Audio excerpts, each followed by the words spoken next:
Right. Hello, everybody. Happy March 18th. We made it through Pi Day and the Ides of March and St. Patrick's Day, and today's our webinar day. So there you go. Welcome. I'm excited to host another Autism and Entertainment webinar. This one is called Behind Bugonia. And just to give you a little background, Michael Levine, who will be moderating the discussion with Elaine and Aidan, has been a member of Autism and Entertainment since our conference, and he was the one who came up with this brainchild of bringing Elaine and Aidan together with us to talk about the making of Bugonia. If this is your first time to an Autism and Entertainment meeting, welcome. We have a clear mission, which is to try and increase employment for people on the spectrum in the entertainment industry. And we do that by convincing employers that they should be embracing neuroinclusion.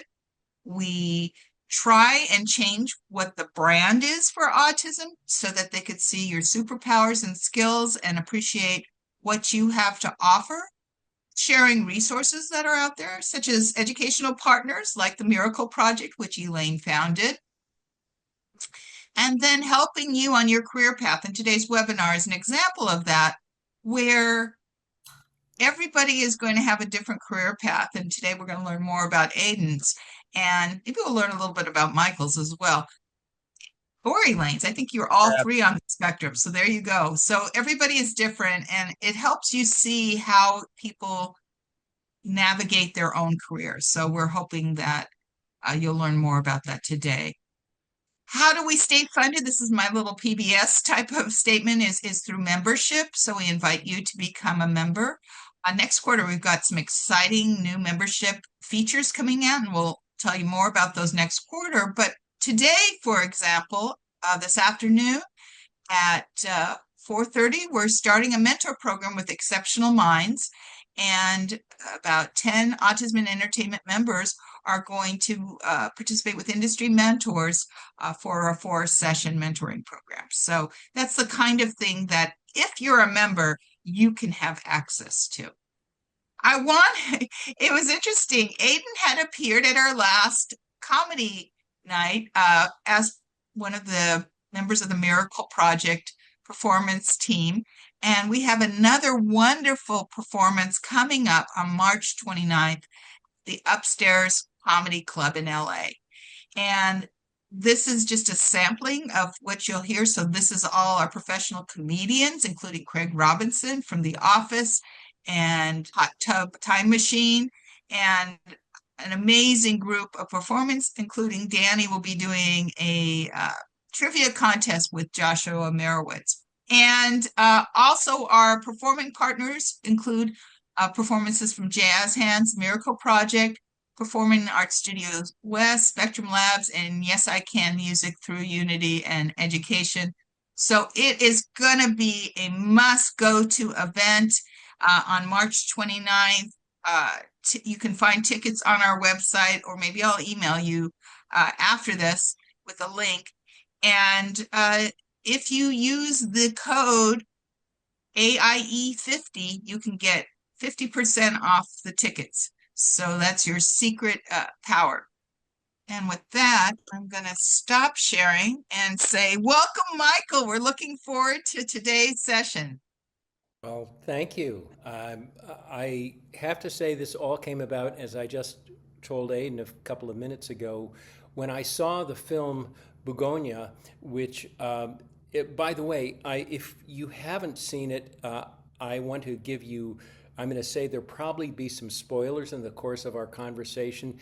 This is all being recorded, and Judy has said it will be available later if you're one of those people who doesn't want to have the spoilers spoiled. But at any rate, I saw Aidan's performance, and I thought it was extraordinary, and really wanted to get and talk to him about it and his acting career. And thanks to Judy and this organization, it's happening. So my background is I'm best known as a composer and songwriter, although I'm also a screenwriter. I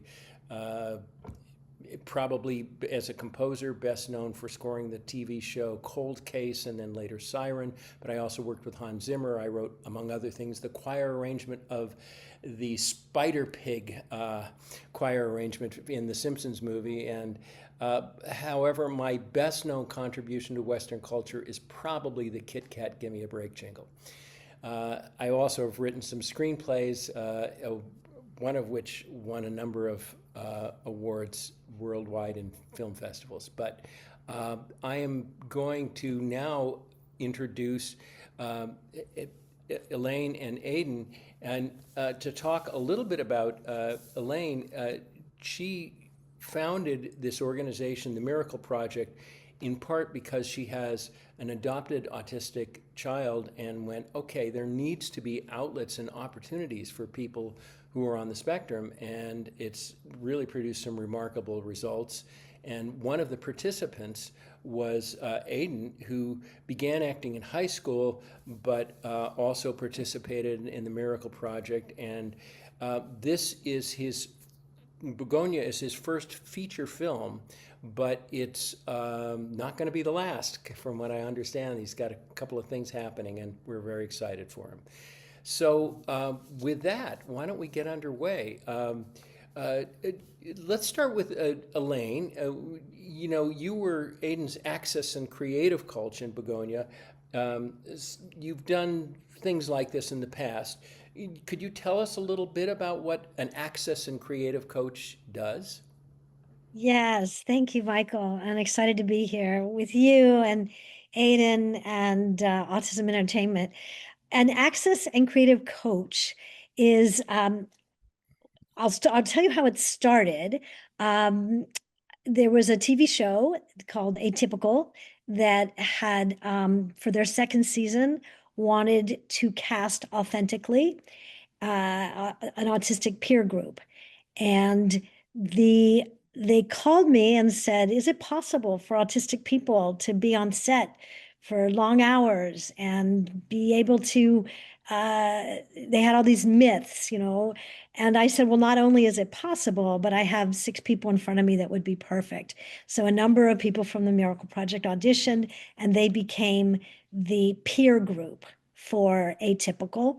From that, I offered to volunteer and to be on set to make sure that they received all the supports that they needed, the craft service, that everybody understood sensory processing differences, as well as craft service and and basically to make the environment as supportive and nurturing as it possibly could be. That volunteering that I did that day turned into a full-time job. And that's what I do now. I was working on Atypical for the other 3 seasons. I've now worked on The Accountant 2 and, of course, Bugonia. And what I do is create the environment so that actors as talented and creative as Aidan can feel seen, heard, safe, supported, and do their best work. And that's really what an access and creative coach does. Excellent. Well, thank you. Aidan, I wanted to, besides the fact that you're, now becoming a high-profile actor, I've read that you're a fan of Green Day, basketball, and horror movies as well. But I will mention, just a funny little aside, that one of Green Day's big hits was Cry Me a River. My good friend Arthur Hamilton, who sadly passed away this past year, wrote the original Cry Me a River 70 years ago. The two songs have nothing to do with each other but the title, but that has nothing to do with anything. As I understand, you started acting in high school. In fact, you were cast for this movie while in high school. What first got you interested in acting, and why? I man, I guess I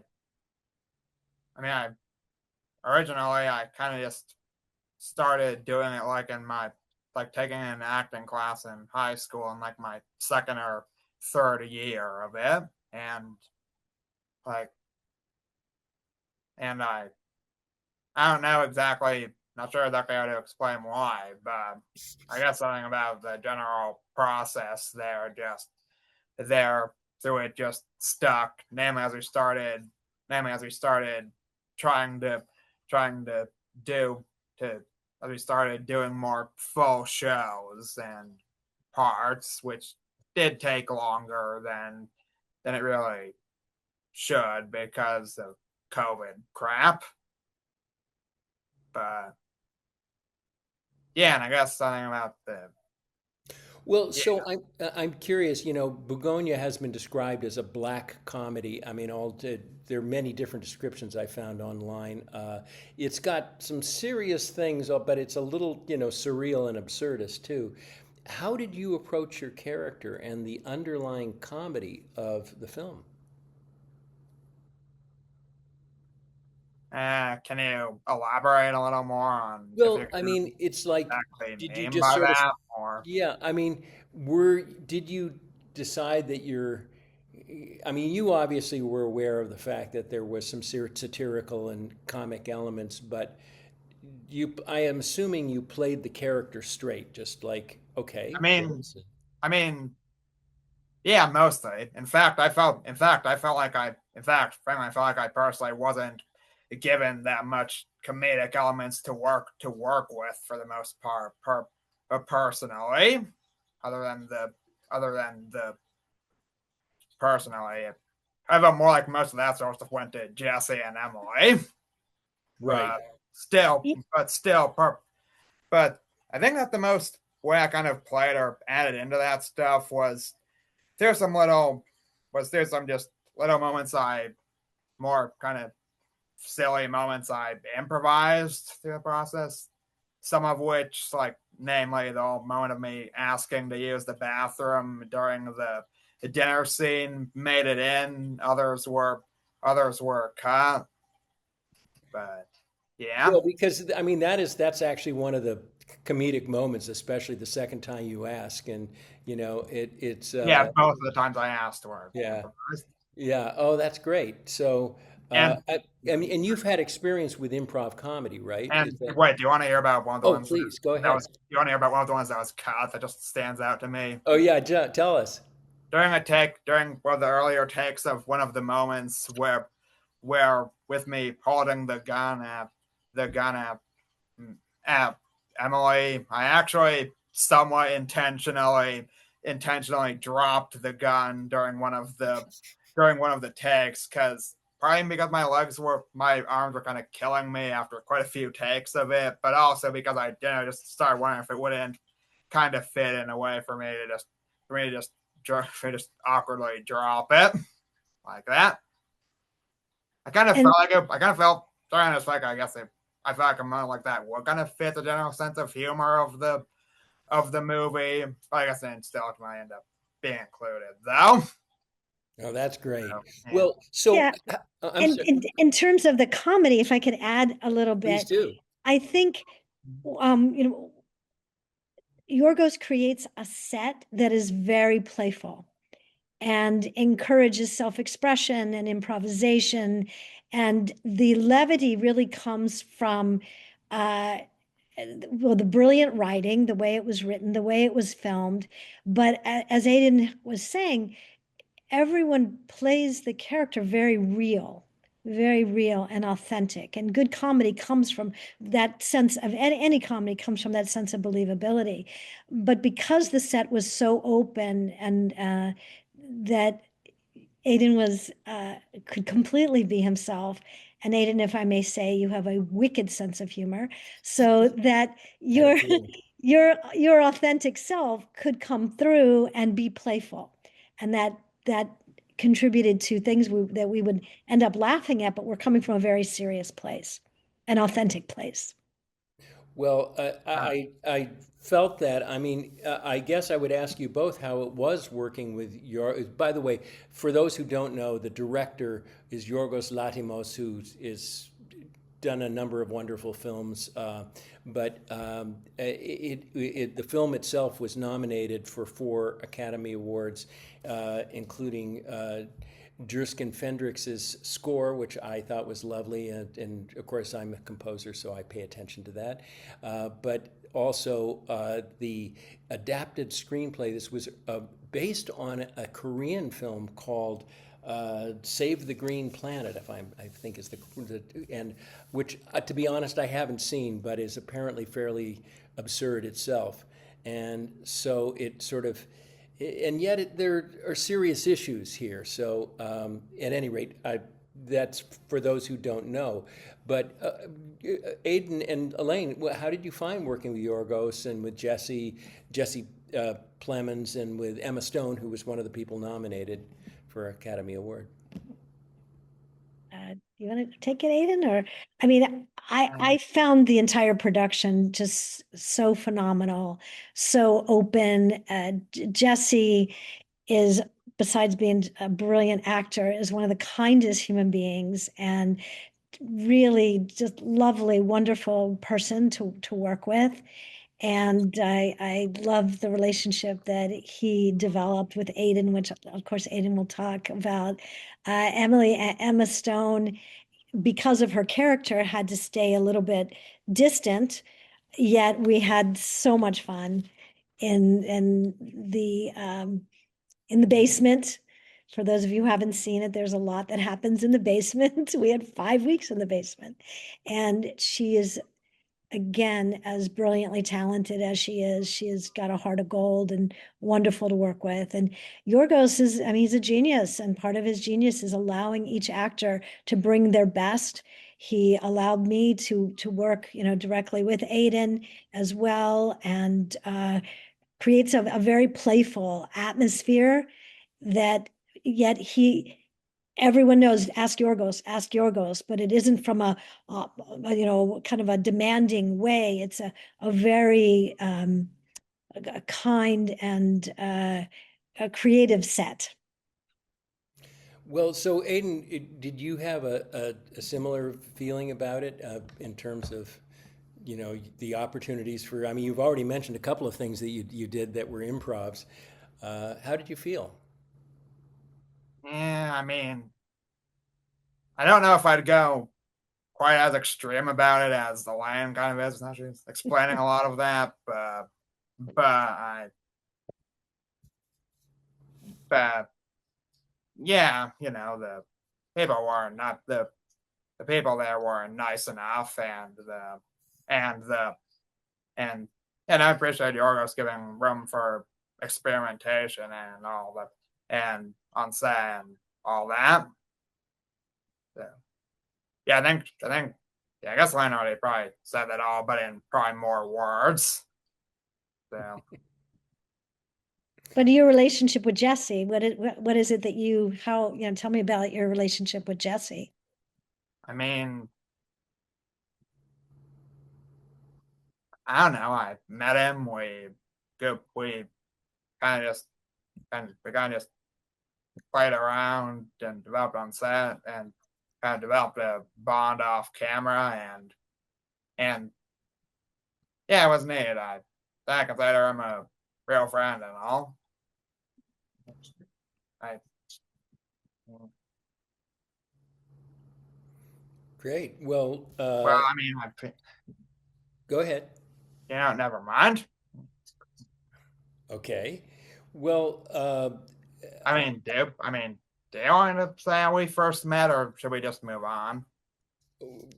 if you have any good stories, please tell them now, because everybody wants to hear those.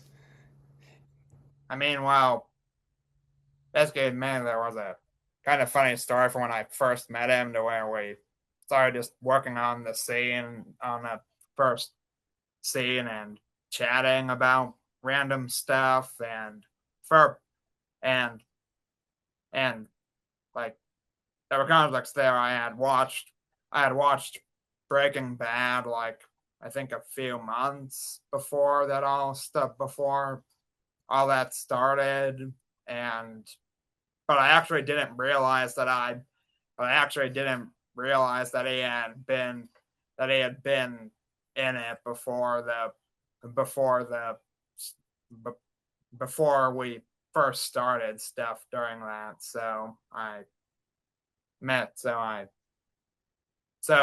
But I realized like halfway through the meeting that through the first meeting that looked kind of like one of the characters from the fifth season, Todd. So I told him that, probably because we did happen to be talking about Breaking Bad a bit right before that, and he just said, "Yeah, it's because he was."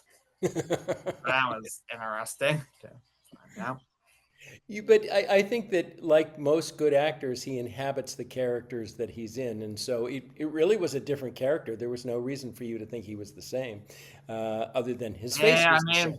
and he, and Yeah. and well, probably not. I didn't see much reason to believe that he exactly. Well, I didn't. Well, I didn't. Well, who knows for sure? But I didn't notice much reason to believe that he shot anyone or anything. So from him. So yeah. Yeah, it doesn't surprise me. Elaine said he's a lovely man, and it doesn't surprise me. A Yeah, lot of he's times, cool, I people guess. who play villains really well are super nice people. People always talked about what a lovely person Boris Karloff was, and who was always played evil villains in all of his films, and it doesn't surprise me considering. I think it's, in a way, and tell me if you agree with this, Aidan, that in acting you get the opportunity to be someone to some degree step outside yourself. Now, the character you were playing, Dawn, was clearly autistic and was had a lot of things in common, but I don't think that, for example, you would have fallen for that, your cousin's conspiracy theories, which of course turn out to be true. Spoiler alert.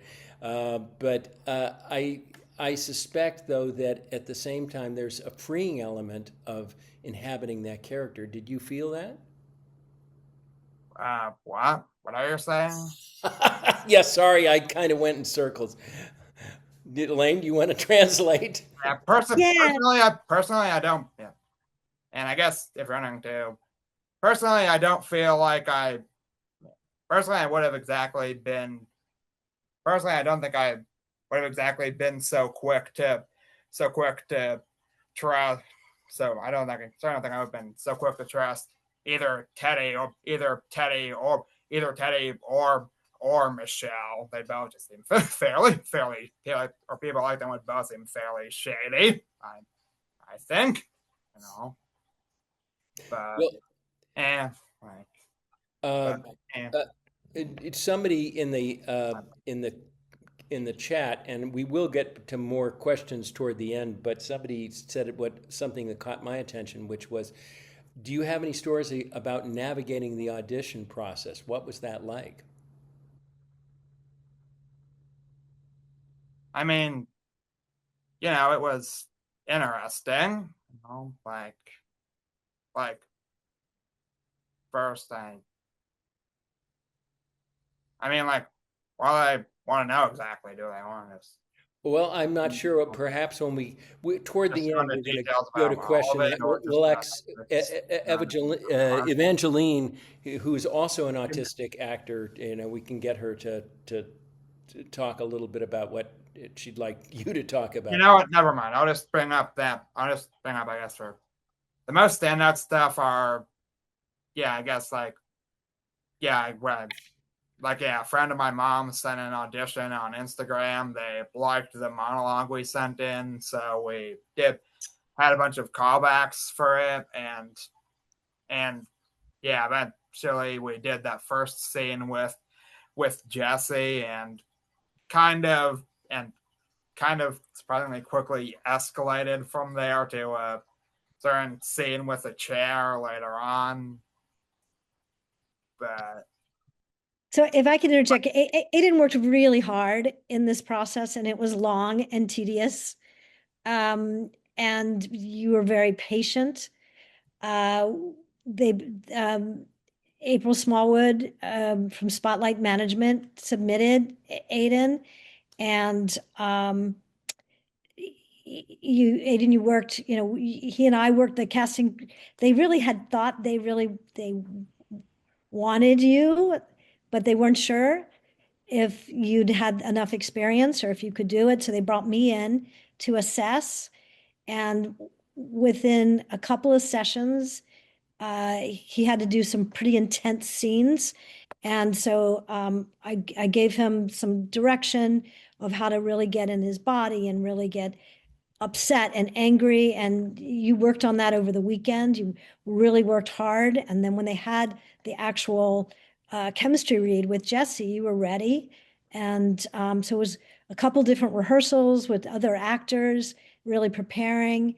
And then in that chemistry read, in that audition process, was I in. thought wait, I still, it's a different thing, but I'm pretty sure the chemistry read was before I met you.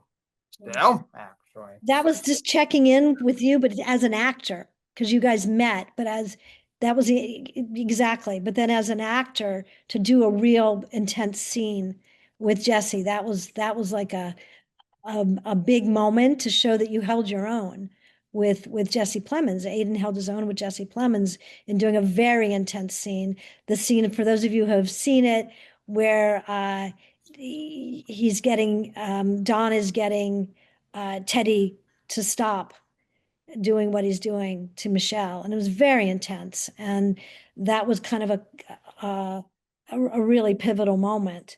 And then you still had to wait. So the audition process was it a lot of different stages, and there was a lot of waiting. Yeah, I think at the most like stressful part for me was still probably just having to deal with school and acting stuff there in the middle of that. And the one specific day when I actually had both a callback and a part of the rehearsals for a show towards the end of the year on the same day. And what that showed me was your stamina. Aidan was able to his commitment and his stamina. That even though we had this very intense rehearsal with Jesse and filming it, he still went I'm into not school totally sure. afterward. Yeah, I and don't when believe. I don't believe that. I don't believe that was. I don't believe, at least not the one of that with Jesse, was on the same day. Actually, there were I think two we different were. ones. Yeah, there were two different ones because you went back to school that same day. There were two different ones where you went. So, Aidan, you're going to school now, right? You're in college now, is that right?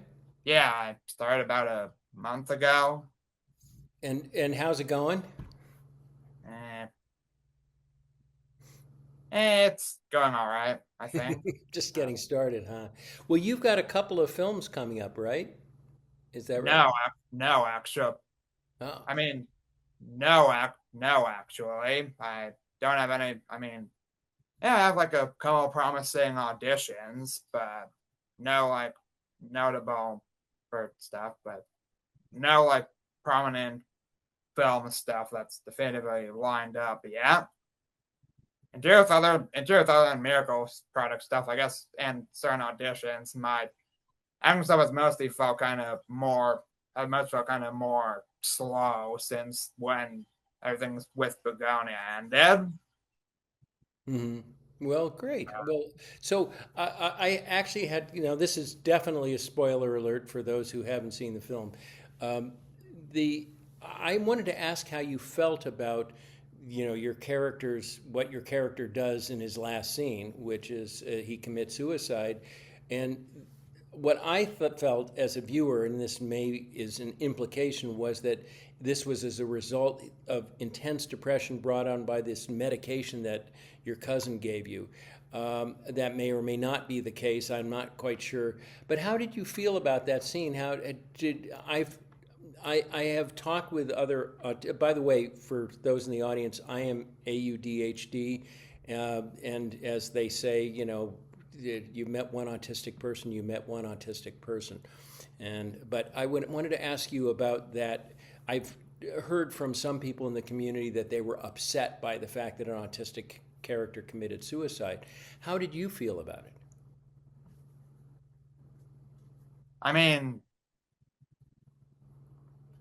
and in truth, I still really don't know how exactly I feel about it. It was certainly a good. It's certainly, I guess, a good and impactful scene, namely the general build up to it. But yeah, I don't know how I feel about that happening overall. Well, I think for those who haven't seen the film, it's an extraordinary performance, and I urge you to see it. I mean, do you actually want to hear what I think regarding the I want to hear why? what you think about whatever. So, this is No, a pretty open, take this where you wish. I had no, some questions prepared, but you can go wherever you want. no. I mean, I guess I'd just say that while that and while I imagine the while I say that while I imagine while I could imagine that the shots certainly contributed in some way. I don't really think it's meant to be the sole reason for. I don't really think that's meant to be the sole reason for that before that happening. Nor do I like. I don't necessarily think that they're really. I think it's more like kind of a buildup of.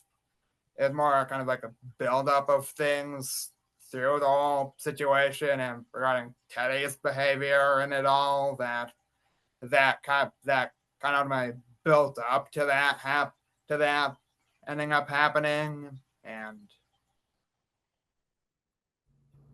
mainly I have thought lately that I could really imagine that even Teddy's general behavior through a lot of the situation by the end maybe gave Don the feeling that Teddy didn't actually need him, and that probably contributing to his reasoning or mindset.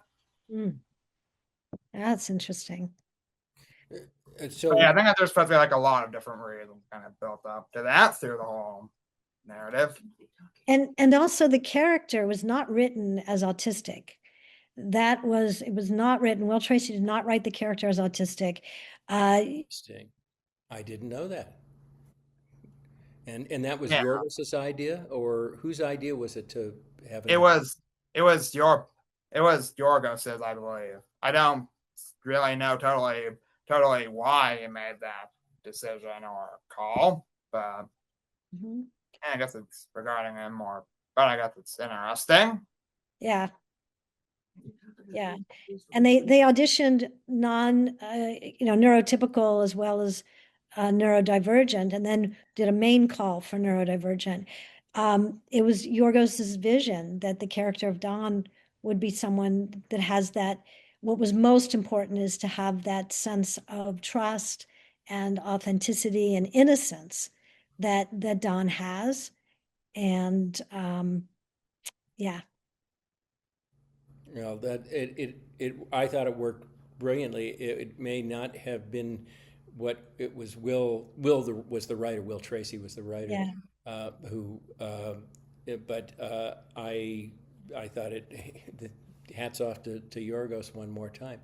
So I mean, we're going to start taking questions from people in the audience shortly. But was there anything that either of you would like to add? Because I mean, I've sort of gone through most of my questions that I prepared, but I really am sort of curious about. Talk about whatever you feel like.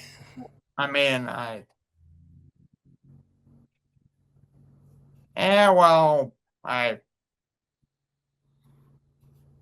I guess I'd just say that I I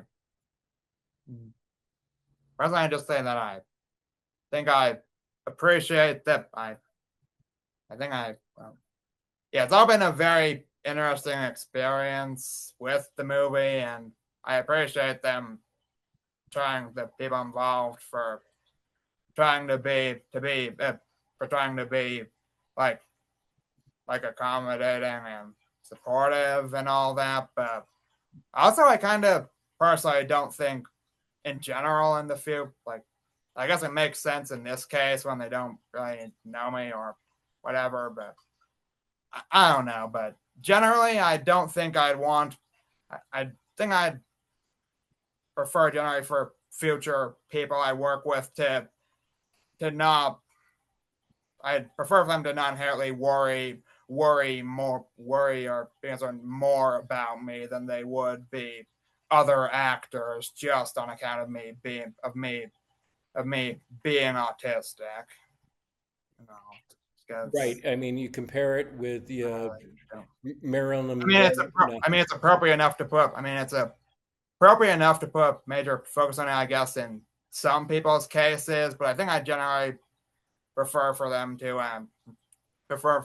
at least, like, yeah, I yeah, I kind of have some mixed feelings about how that was generally addressed on the Bugonia set. I feel like but I feel like I guess they mostly managed to accomplish that without it feeling overbearing. Mostly, I guess, but Yeah, I mean, to comment on that, the most important part of having an access coordinator is really for the neurotypicals to understand how to best support any actor. And right now, I mean, phenomenally, the most important thing for all the actors that are out there is to be your authentic self and to reveal whether you're auditioning for a neurotypical role or a neurodivergent role is don't it's as challenging as it can be for all of us, is not masking, is really letting yourself be you, because that's what the casting directors are looking for. They're looking for you, and you're the only person that has your history and your way of being, and reveal that. I don't believe in the word accommodation. It's really what access needs do we have so that you can do your best work. And don't be afraid to ask them. Ask for those. You know, your agent or your manager can ask, but so that you can do your best work. And sort of like what Aidan's saying is that if all crew were calm and allowed people to have what they needed, then one wouldn't need an access coordinator, but that's not the reality. So it's more of educating so that everyone can be their best self. Well, well, yeah, sure, and yeah, that's cool. And also, I guess I'd wonder too, Michael, do you have any other real thoughts or questions regarding like just some random parts of the movie itself? I do have a random comment though, Aidan, which is that I mean, we focused on the fact that you're autistic, but actually you're also, at least from my perspective, quite young, and you started essentially at the top. Your first feature film is with one of the best directors on the planet, with a great cast, an excellent script, and I wish that all artists were that fortunate, and you probably don't have the perspective to realize exactly how lucky you've been, but I'm happy for you because you certainly deserve it. So that's my comment anyway. I think, why don't we take a look at some of these questions that people have asked. And Judy, you were going to make a separate thing for me. Yes, And I did. So you should see a set of Okay, I'm questions, seeing. Michael. Okay, so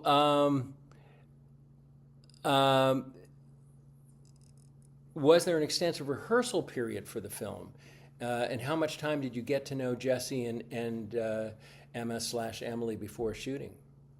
I mean, unless you count I guess unless you count the callbacks, wasn't really much of an extensive rehearsal process. Not before the movie actually began shooting, anyway. But yeah, Did you want to say something, Elaine? Well, we did.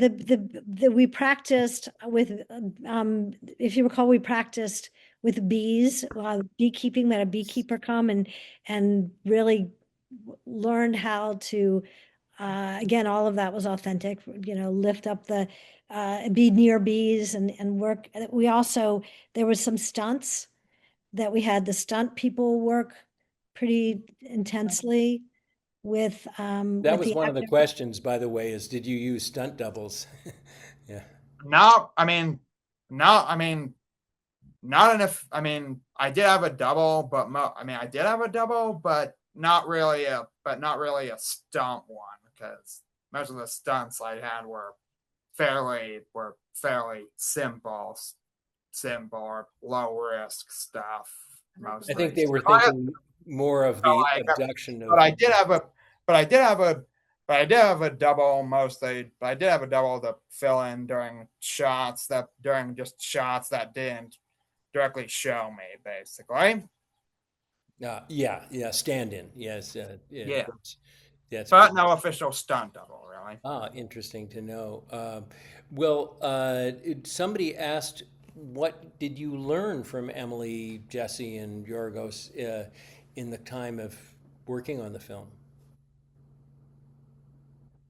I think the one main thing I learned from the whole process in general was kind of just to trust my own instincts as an actor more, not to overthink the process so much. Well, this, by the way, is from Sam Downey, who is an autistic actor and BAFTA-nominated twice film director. So, um, uh, he's got a little bit of perspective there. And we already talked about Evangeline's question about navigating the audition process. I noticed you said something in passing, Elaine, which was that Aidan already had an agent. Is that correct? Before he, no, what? Who? No. As Aidan mentioned, it was a friend of his mom's who Oh, happened to be a manager and got it. thought of Aidan. She saw the call and the casting call, and so she submitted Aidan. Yeah, I I'm sorry. Go ahead. actually never mind.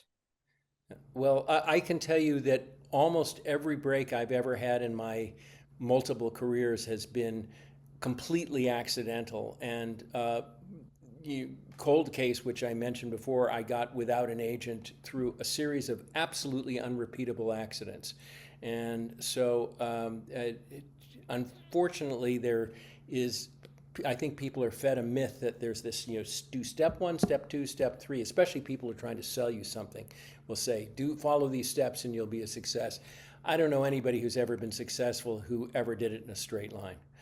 So that was just my comment. We'll take a look at some of these other questions. Michael, if I could Yes, add to that for the yeah, actors out there, is be ready. Be ready. absolutely. Work on your craft. Yes. Be knowledgeable. Be yourself, because those are all the things that when the opportunity comes, like in Aidan's case, you're ready and you're there. That's a really good point. You can't control what the opportunities will be, but you can control whether you're ready or not. And some says, great job showing the world how it's done. You were just your gifted self. You deserve an Oscar. Okay, I don't think that's a question, but it's nice to hear from Nicole. And then Rochelle says, Bugonia was my favorite Oscar-nominated movie this year. Not a question, just a comment. And a few other nice comments. But Sam Downey says, thanks, Elaine, for explaining what an access coordinator actually is and does. Brilliant. Over the shootings of the movie, what things did you learn? Oh, this is, he already asked this, or she did, he did. And then, here's an interesting one. Which scenes did you like the most while shooting?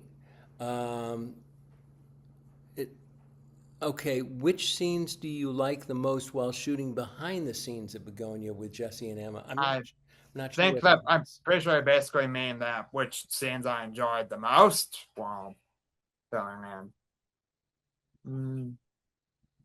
I'm really not totally sure, but I guess I'd have to I think the one scene that kind of stands out the most to me for that would be probably that whole scene where Don and Teddy are celebrating early on, because of I guess a standout moment just because of how different it feels, interestingly different it feels, I'd say, from pretty much almost everything else we see from Dom through the whole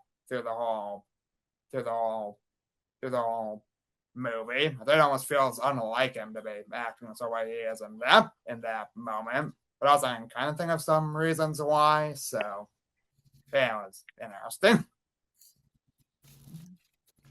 Well, that's so. I think we went through the questions that people have asked, and so I'd just be curious for an open conversation at this point. I guess it's Chip. Well, I guess the main other thing I'd say is that it's.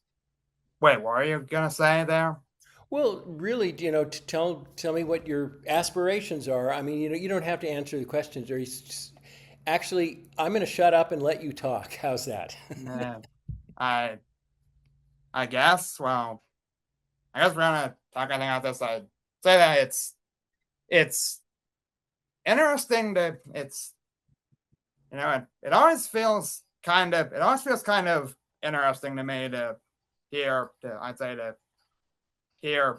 people's responses or interpretations of, or what I'm talking about here is kind of a spoiler that I guess was basically already mentioned too. So, but I guess I'd say that feels interesting definitely to hear some different people's interpretations of the ending. Like if you ending, like you saying that it turns out that all of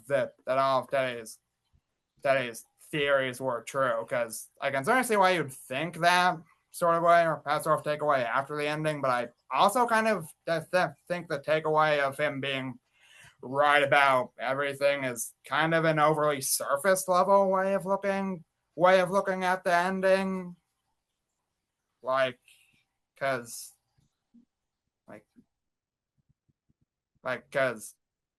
well, for instance, there's some random stuff that we're not given much reason to believe is. There's some random other ideas of his that we're really not given much reason to believe is true from earlier on by the end, like the stuff with the cream and all. But also just the fact that the ending particularly establishes, namely through one particular moment, that Michelle wasn't necessarily pure evil or malicious either, too, despite being an alien empress and also. But I liked how the Earth became flat at the end. That was one of the visually how the Earth became flat. Yeah, that's kind of saying that thing that there's kind of more. I don't feel like there's sort of more. Mainly, I just say I guess I think that there's sort of more. That I probably think that there's sort of more nuance to Michelle's character specifically than that particular reading of the ending really gives credit for. But I hear you. Well, I just wanted, if I can interrupt for a second, Judy suggested that for anybody who's in the audience, if you want to take yourself off mute, we can just turn this into more of a general conversation. If you have any other questions or even comments. Yeah, Christian, it looks like Christian has a question and he's raising his hand, which is great Zoom behavior, Christian. Go for it, Christian. My question is for Aidan. Aidan, after you did Bugonia, would you want to do a Marvel movie next? And not really. And okay, Evangeline has a question. Yeah, now I forgot my question. But I really loved the movie. And is it okay to be a non-question, just a discussion? Okay. Yeah, I mean, I didn't the theory about the medicine and the injections driving it, I didn't pick up on that as being the theory. To me, it was, they talk about in autism a sense of fairness and justice. And when, something is not, like with the current, world, when there's something that just seems so unjust or wrong, it can be so hard to understand why all these neurotypical people don't have an issue with it. And it can be really upsetting to see bad things constantly happening. So to me, maybe that was part of, the character struggling, because he's involved in something that, it could be, if it turns out all to be fake, harming people. And, questioning, how bad things are happening. It just, to me, that could be one interpretation of, what leads him to make the decision he makes.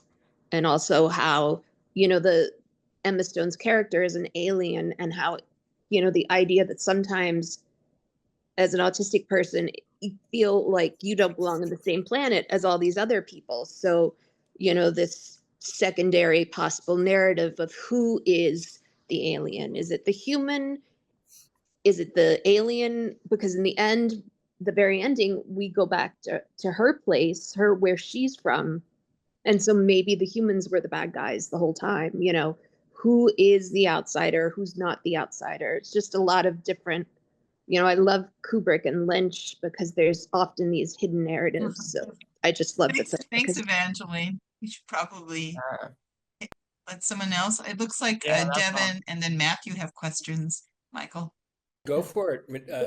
So Aidan, I heard you acted in the movie Bugonia. Would you be willing to participate in more acting opportunities in the future?